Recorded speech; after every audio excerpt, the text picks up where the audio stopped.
one of our things down here, and it's over a lot of the country now, is invasive species. So the thing we deal with every day is something called water hyacinth, which was a aquatic grass that was brought here during a World's Fair back in the 1800s.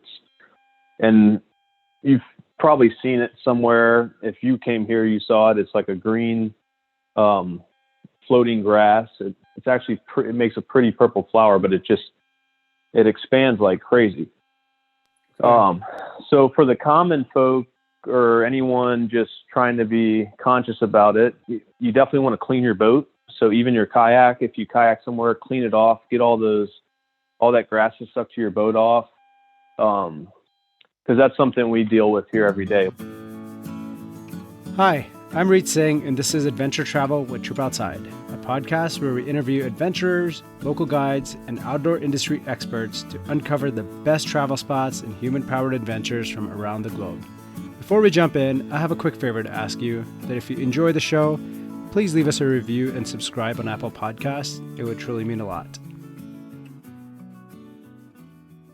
Thanks for being here today, Josh, with Wild Louisiana Tours. Absolutely love what you're doing down in New Orleans. And we personally have come down and taken a trip through you guys in the past. And every time we're out and exploring in a city, our mission is to figure out what are the outdoor things to do, what's the nature in that city. And New Orleans is, I believe, one of the finest examples of that. It's so known for its Mardi Gras and the partying and the bars and the food, but what gets missed in that message is the amazing outdoors that are there just right outside the city. And I'm really excited for what you're doing with Wild Louisiana Tours and joining us today. And I'd love to explore what you found to be how you found the wild outdoors and what got you started with launching Wild Louisiana Tours. Yeah, thanks, Reed, for having me on here. Good talking to you again. I know it's been a while, but it's cool to regroup after you came with us, so many years ago. But just background on us, this was kind of my passion. And, I'm from New Orleans. I grew up in New Orleans. I kind of grew up in the outdoors, hunting and fishing, with my dad and friends and that type of thing. And as I got older, the love for nature and specifically the wetlands here in Louisiana just kind of stuck with me. And by the time I got to college, I was kind of really, besides music, I do music as well, being in New Orleans, but music and nature was like my passion. So I was doing a lot of photography, like nature photography, in the early 2000s, birds and swamps. And some other photographers would ask me to take them out. And, being down here, it's bayous and waterways, you basically have to have a boat or some sort of water vessel. Sure. So my thing was the kayaks. It's really quiet. It's, low impact. You can get close to wildlife. You can be still for photography. That's kind of how it all started. And then slowly but surely, just after taking photographers out, the website kind of grew, and we realized more and more people kind of wanted to do an eco tour. We have a lot of swamp tours down here, airboats and big paddle boats. Sure. But back in the early 2000s, there wasn't a lot of eco tours, kayaks, canoes, or anything like that. So it was just it all kind of just happened at once, and it's been growing ever since. About 2011 was when we first got started up, and then it's just grown from there. We're doing tours, a couple times a day, all year long. So that's kind of the little background on everything down here. So you just turned all that demand of people wanting to get out into a business and started following your passion. That's incredible. Yeah, it was kind of one of those things. It was in the right place at the right time a little bit, just because New Orleans didn't have a lot of that going on. But man, I was whenever I take people out and see the look on their face, seeing the swamps from a different perspective, it just all made sense. So from there, I was like, this is going to be my career, my passion, and it never gets old. I just took people out this morning, and getting to see people from all over the world and showing them, the special swamp ecosystems here. It's really a blast. So. Yeah, I absolutely love your website, and your logo, by the way, is amazing. The Wild Louisiana Tours stamp. It's one of my favorite things. Every time I look at it. What are the different tours that you offer? What is one that you really enjoy? One thing that I want to dig into a little bit later on is also photography, and maybe you can leave us with a couple of tips after telling us about the tours on some wildlife photography and kayak photography tips. But I see a few different tours that you offer. What are they, and what could somebody expect to see, and how long do they take if somebody's visiting New Orleans?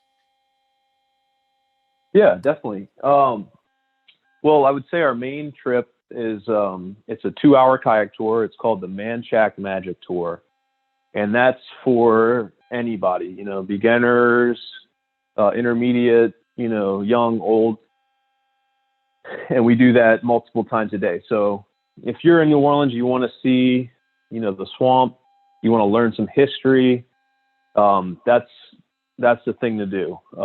We go into the Manchac Swamp, which is it's a swamp about 30 minutes from downtown New Orleans, but once you get out into the swamp, it's a huge, it's actually the second largest swamp in the state. And it's just an expansive cypress, tupelo, flooded swamp. So you'll get to see that scenery with, egrets, herons, alligators. And you also learn a lot of history. That Manchac area that we go to, it's just rich in history, Native Americans, early explorers, logging, up until present day. So it's just a really good, well-rounded view of the wetlands for a first-time visitor. And the pictures look absolutely amazing. I can't believe that's just 30 minutes outside of the city. I think I remember, maybe this is the one we went on. The picture of the dragonfly and sitting on top of the crocodile head is so inspirational. Yep. Or the alligator, I'm sorry. Are the people typically concerned about paddling with alligators? I've personally done it, absolutely love it. But how do you get people over that fear if they have it? Yeah, that's a great question. That's one of the biggest questions we get. Should I be scared? What happens with the alligators? And if you've ever been to New Orleans, or if you've seen advertisements of swamp tours down here, a lot of times you see them feeding alligators. And that's kind of it's an old tradition, but it's really, now coming into modern times especially with ecotourism, we're kind of frowning upon that. So when you go into areas like we go in Manchac, it's a nature preserve, and you can't feed the alligators. So as long as you're not feeding those alligators, they're not going to have, they're going to be scared of humans, and they're not going to want to approach you. So, and also alligators, they're pretty lazy. And they like to sunbathe. They're not, exactly. Most of the time, they're just going to be hanging out, moderating their body temperature out in the sun, in the water. And, we'll see them from afar, take pictures. We tell our guests to have a healthy respect for them, obviously, but they really, when you're in a kayak, you can drift right past them, and it's like they don't even know you're there or even mind you being there. So it's really cool to see them up close too. I completely agree. They're actually probably one of my favorite creatures, and being able to kayak right by them, and just either it's a great opportunity to see them kind of sunbathing on a log. That's rare. Most of the times you just see their little eyes or the snout popping up, and then they disappear before you can even get a good look. So it's not something I was definitely concerned about it the first time, but now I look forward to it so Uh-huh. much. I've done it in Tampa. We've done it in many places in Florida and Louisiana as well. It's actually a really special treat to be able to paddle next to them. And being in that swamp is such a unique experience. It's so serene and quiet back there in an eerie way, even. But once you get used to it, it's such a different ecosystem that you can only find it where you guys are, and maybe a few other places, possibly around the world. It's really special. So, uh, Yeah. in terms of times of year to visit, are there bird migrations or temperatures? What is the best time to visit if somebody's planning a tour and they're like, I want to go do this? What do you recommend? What are some of your busy times and slower times, depending on this? Now people are probably considering crowds, but what are some things that go into Right. planning a trip, a paddle trip down there? Yeah. What I tell people, March, April, May for spring, and then October, November, December for fall. That's prime time. The swamp's the most beautiful in the spring. In those 3 months, March, April, May, you're going to have that super green foliage in the trees. The wildlife's going to be out. You'll have irises and spider lilies and just beautiful flora around. And then the weather's still moderate. So you'll have, 60-degree weather. When things are, normal, you'll have Jazz Fest and French Quarter Fest, March and April. So that's spring. And then in the fall, October, November, December, after that hot summer, you get back into the 60s, 50s. And then the cypress trees are really cool. They kind of have a fall display. They get orange and red, and that can be very scenic. The reflection of the cypress trees, and wildlife's also abundant in the fall, getting ready for winter. So those are like the two windows that I usually recommend. But we're operating all year, so even in the summer, we'll go out towards sunset when it cools off, and in the winter, we'll go out in the middle of the day. Like right now, we've been going out, midday, and it's actually quite nice. But Yeah, that spring and fall, if you're looking for the most scenic, the most beautiful, that's what I recommend.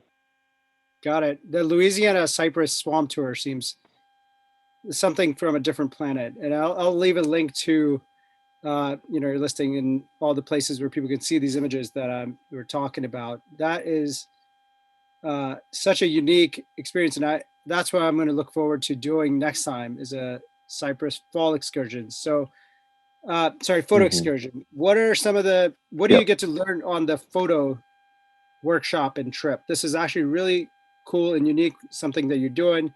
Not only are you taking a physical activity, you're seeing these things, but you're also learning a skill in photography. So I love to hear what you get to learn on one of the photography tours. Yeah, definitely. So like I was saying earlier, one of my biggest passions is photography. I'm kind of like landscape photography, but I mainly shoot swamp imagery because that's where I live. Um, so we do a day trip as well. We'll do like a sunrise or sunset if you're in New Orleans. So it's a great way to just get out, get some shots for your portfolio, and then get back to town. But then what you're talking about, the fall excursion, we've been doing that for a few years now, and that's basically a week-long intensive photo workshop in the swamp. So we will go from South Louisiana to North Louisiana, um, all over. Some of my favorite swamps I've been shooting over the years, the Atchafalaya Basin, um, up north towards Shreveport, there's some beautiful swamps. So it's just a full week of day-to-day sunrise, sunset. We'll get back to the hotel. It's all food, lodging included. Oh wow. We'll do post-processing. We'll sit down with with the participants and work on photo editing and Lightroom and Photoshop. So it was really just, you see photo workshops all over the country and, Alaska, Colorado, and there's just not a ton down here. So being that I love to shoot down here, I was like, let me do something, get people down here and they can see some of these beautiful areas.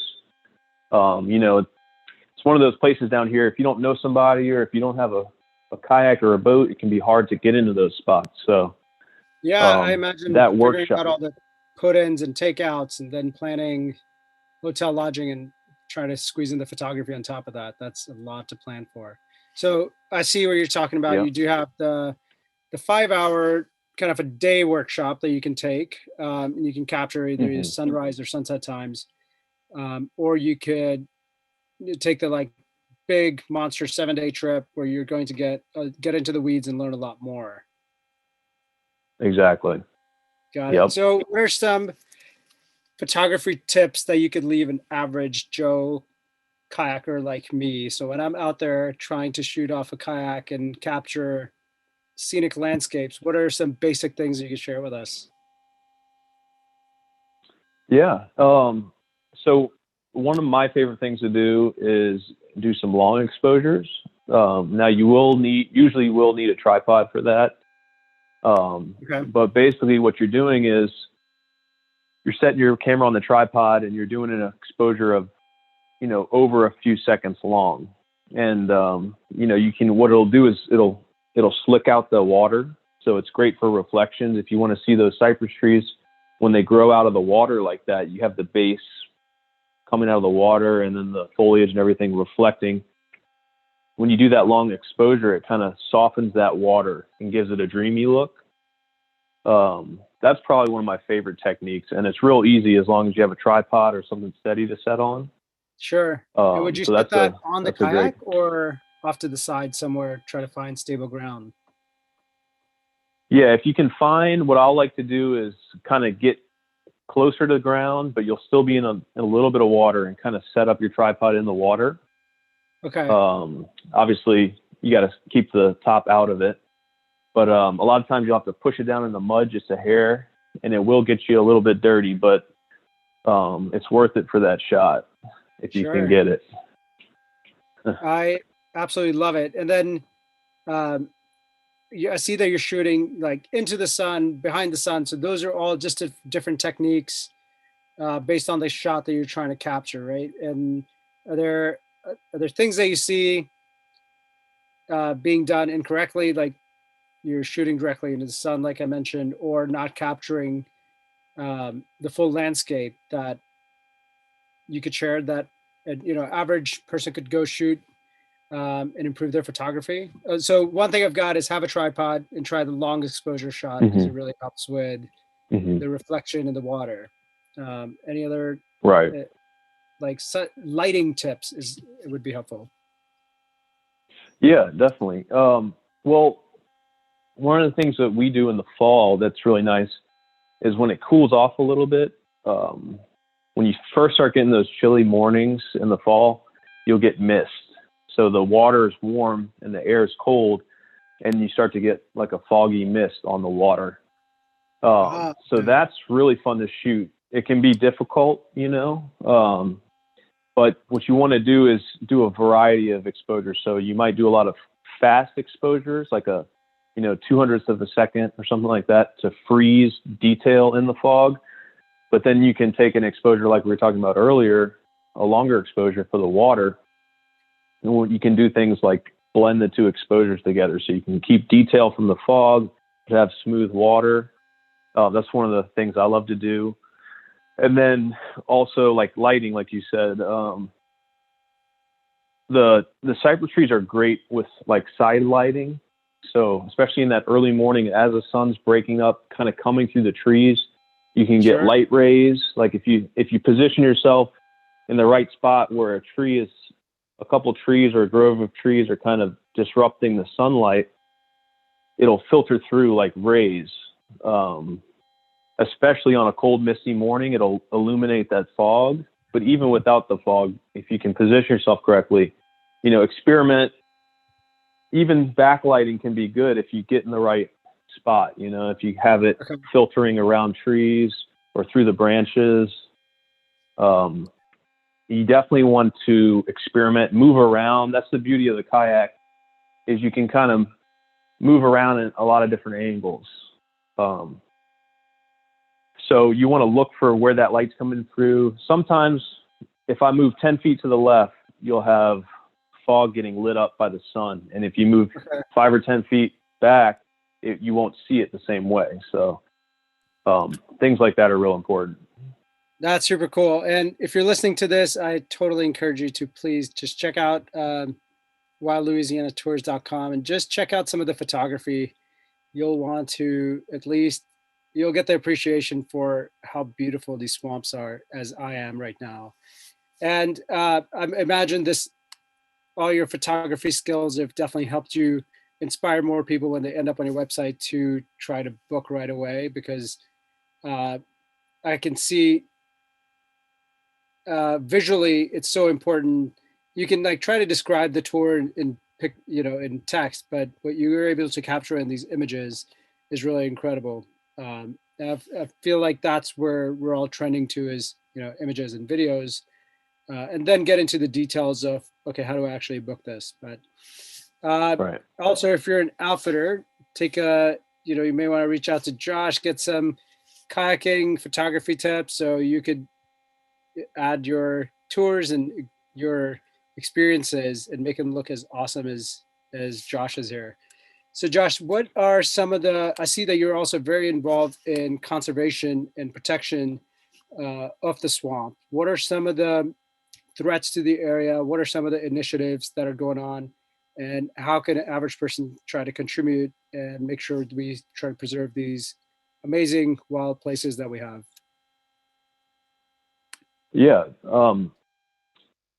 So I'll start with where we're at.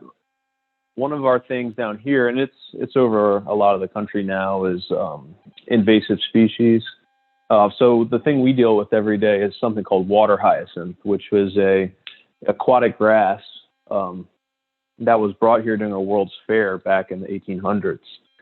And you've probably seen it somewhere. If you came here, you saw it. It's like a green floating grass. It's actually it makes a pretty purple flower, but it expands like crazy.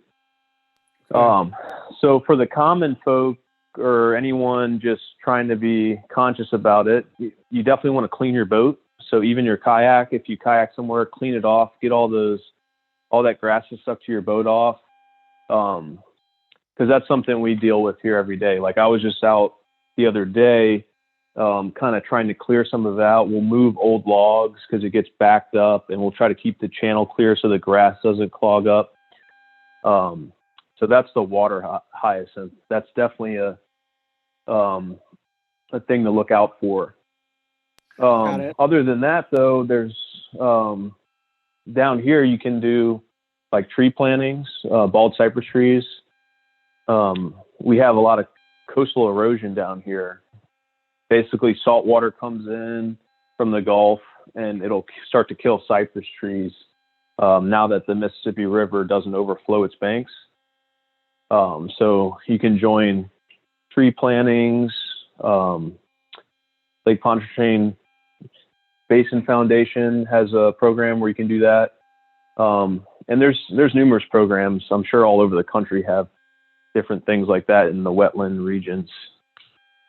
Sure, it's such a unique landscape, and I never thought about how the invasive species would impact the swamp and the water change, the salt water changing the swamp. So that's really cool what you guys are doing, and your focus on conservation and your knowledge as a naturalist to be able to not only lead tours but make these environmental education opportunities for everyone that's out taking the tours. That's really cool.